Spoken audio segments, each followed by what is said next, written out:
You're listening to a podcast of a SoFrench interview.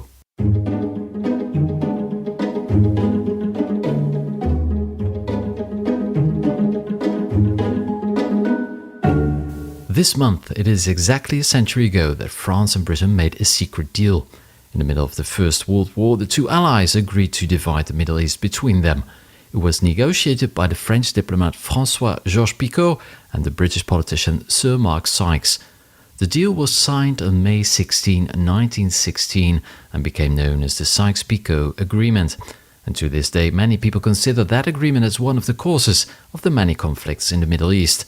And to talk about this forgotten episode in French and British history, we invited JamesBarr. He's a historian and the author of the fascinating book A Line in the Sand. And he joins us now from London by Skype. Welcome, Mr. Barr. Hello. Now, these two men, Sykes and Picot, who were they? To me, they seem to be quintessential British and quintessential French. Is that correct? Sykes and Picot were about as different as you can imagine.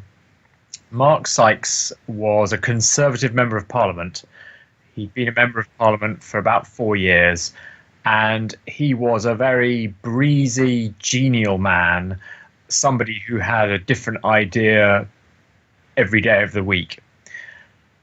He had discovered the Ottoman Empire as a young boy. He was taken there by his parents on holiday in the 1880s, and they went to Egypt and to Palestine, which was then under Ottoman control. And Sykes was absolutely fascinated by what he saw, and he went back to the Middle East again and again. And eventually he got a job. Before he was elected to Parliament, he got a job as an honorary attaché in the British Embassy in Constantinople, and that gave him the opportunity to keep on travelling.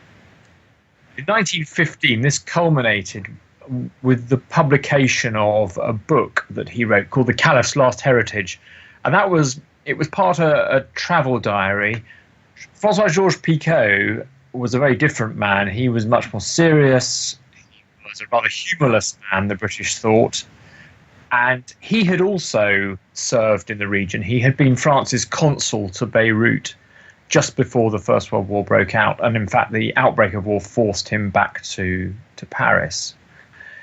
He came from a family of very well-known French imperialists. And his father was Georges Picot, a very famous lawyer, writer, and biographer. In fact, he'd written a biography of Palmerston, the British Prime Minister who had decided that Britain should seize control of Egypt in 1882. And the Picot family were well known for their support of imperialism. And François-Georges Picot himself joined the French Foreign Office, the Quai d'Orsay, in 1898. And this is a really crucial part of his biography because that, of course, was the year of Fashoda, the Fashoda incident, when Britain and France nearly went to war over the ownership of the upper River Nile. And the French had sent an expedition there to try and claim that part of the world for France.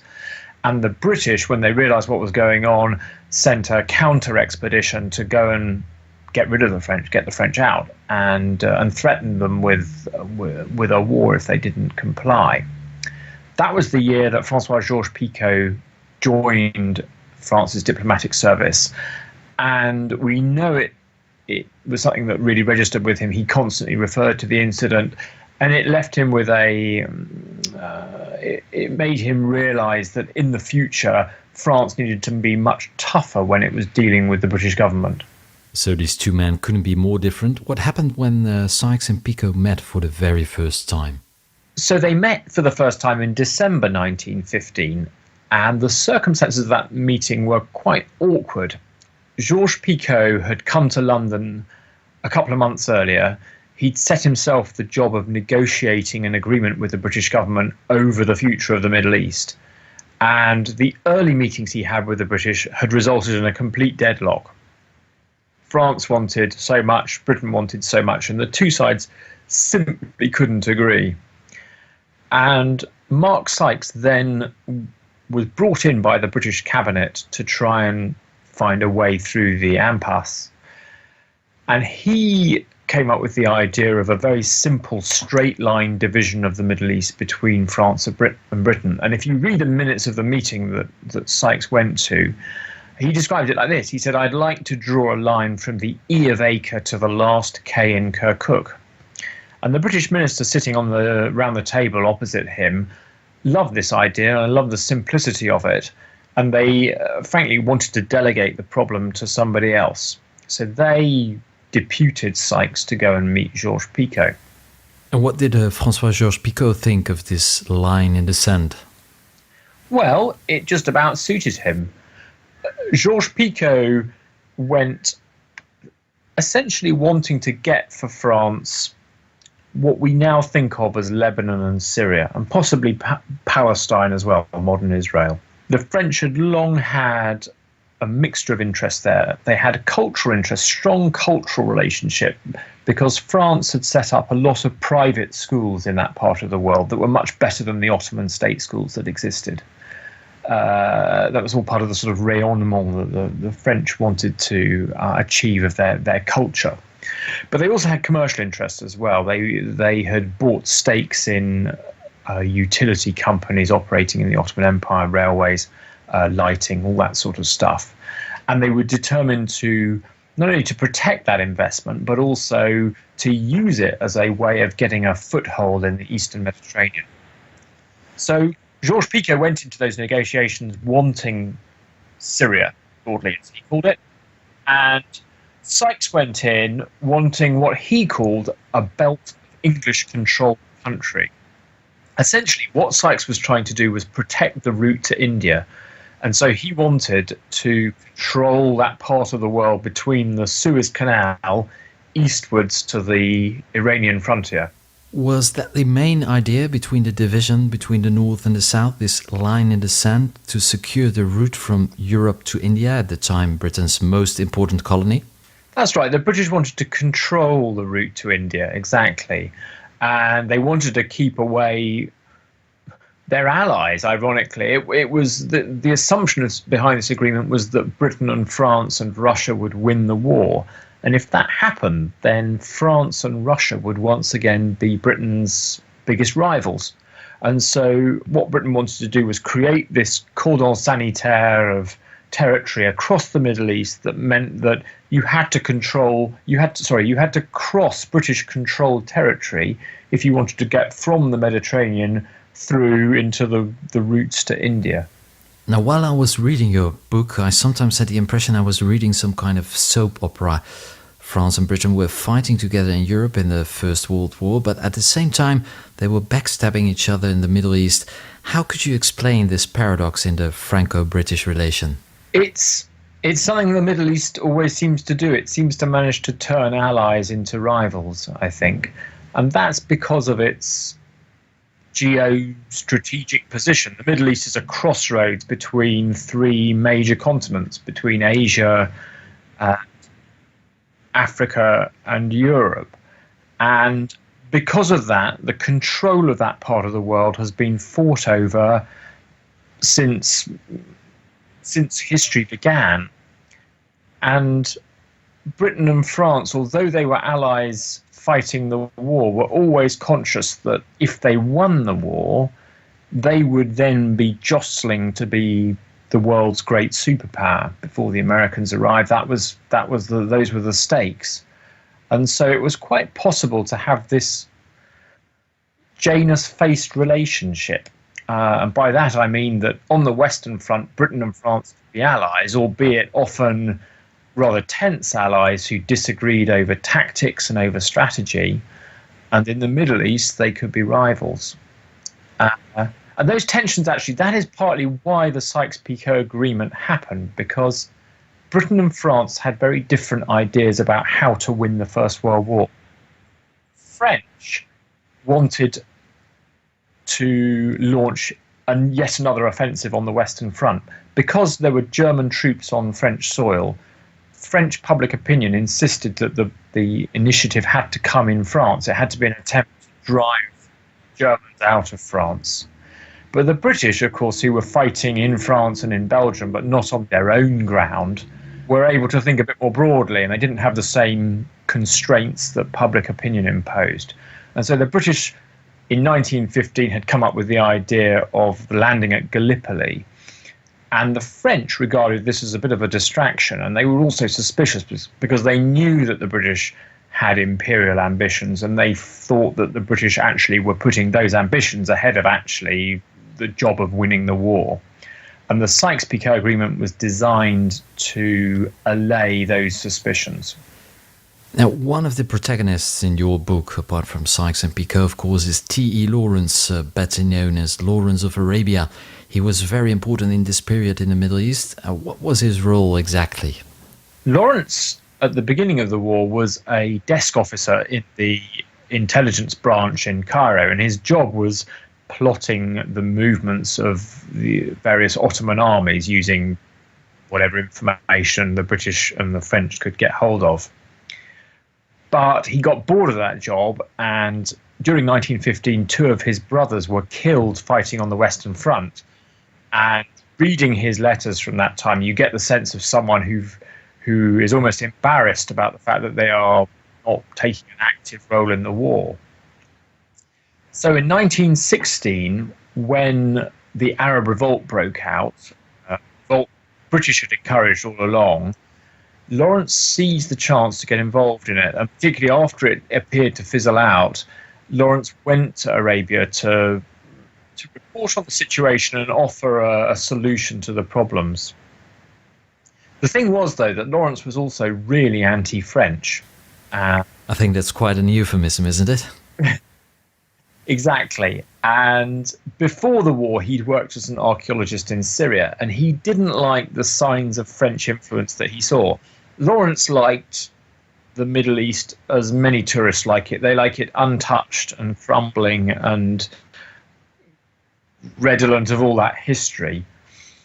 And of course, what the French were doing was bringing investment that changed things, that brought machine tools, that brought electric lighting, all those things that changed that part of the world quite dramatically from the beginning of the 20th century onwards. And Lawrence hated that. And he also didn't like the fact that it appeared to be that the French were trying to build up a position in the Eastern Mediterranean, which he thought was a threat to British-controlled Egypt. So when Lawrence went and joined the Arab Revolt and found Faisal, the man who could lead the Arabs, he also nursed this other agenda, the idea that using the Arabs, he could launch a revolt that went deep into Syria and overturn the deal that Sykes-Picot. So throughout the war, as soon as Lawrence found out about that line in the sand that Sykes and Picot had drawn that divided their two areas, Lawrence was determined that the Arabs should get north of that line into the French zone before the war was over. So Lawrence actually wanted to make an end to the Sykes-Picot Agreement. He wanted to destroy it completely.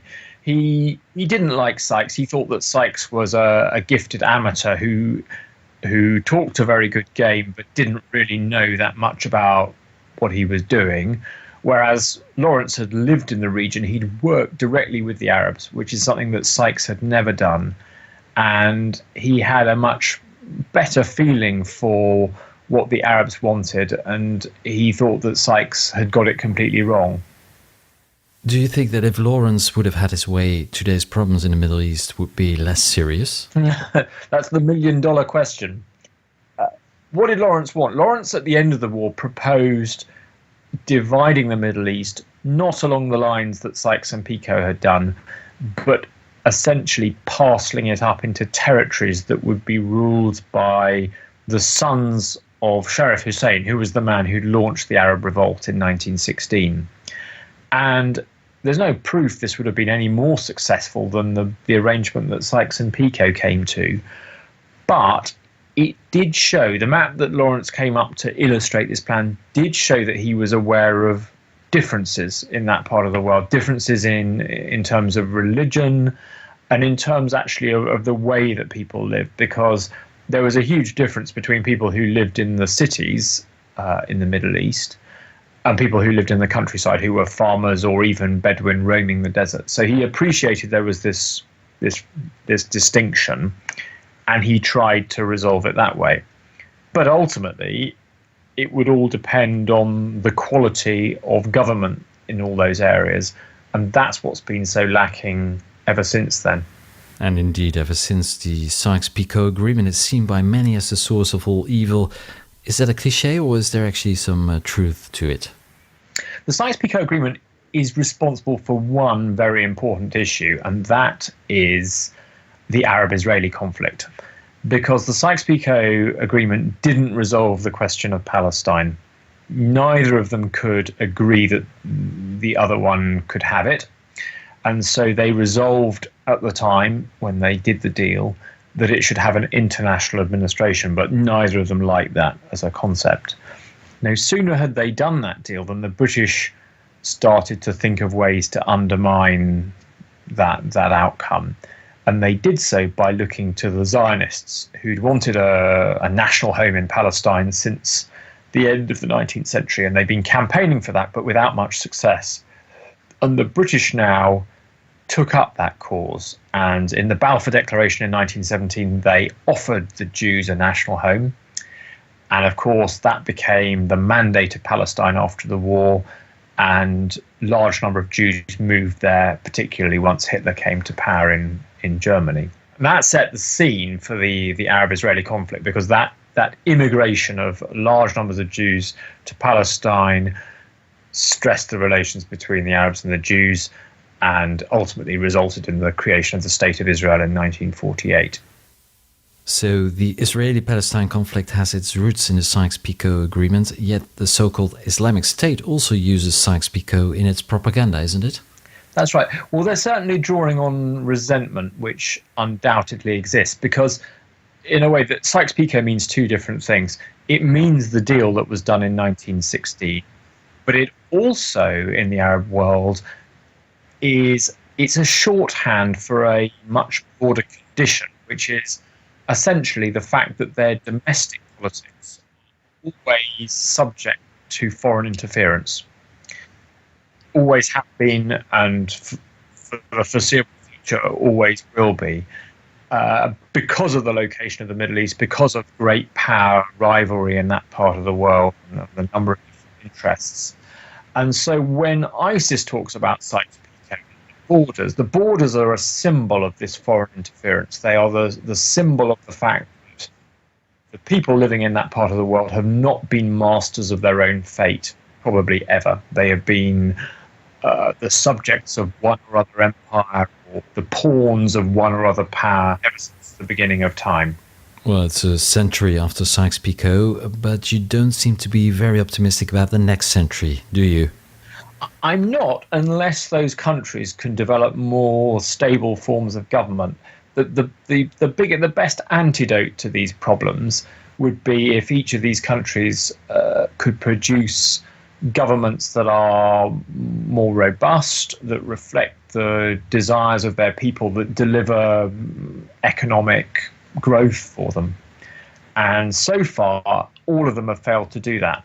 Now, that is partly because they have been subject to foreign interference. So a country like Syria did try to hold elections in the 1940s, but those elections were consistently rigged and interfered with by foreign powers, including America, including Britain and France. Western powers were constantly trying to influence the outcome. So only if Western powers stay out, then the Middle East may have a chance of peace? Well, it's not just the West either, of course, because after that, the Russians moved in the 1950s and offered the Syrians, they lent them money at extremely favourable interest rates, and that cemented the relationship between Syria and Russia that you're still seeing today. So there's this constant tension, and Syria finds itself as this arena for foreign rivalry ever since the Second World War, running up to today. If it could produce a more stable government, if it could, yes, deliver more economic growth for the people who lived there, then I think it would have a better chance at withstanding these kinds of pressures. But for the time being, it just can't do that. That doesn't sound very hopeful, unfortunately. Anyone who would like to understand the current crisis in the Middle East should really start reading your fascinating book, A Line in the Sand. Thank you very much, JamesBarr. Thank you. And you can find more about this topic on the author's website. That's www.jamesbarr.org.uk. Thank you for listening to this interview on SoFrench. We regularly publish longer interviews, so if you don't want to miss any of them, just subscribe to the SoFrench podcast in iTunes or on SoundCloud. Thank you for listening and au revoir.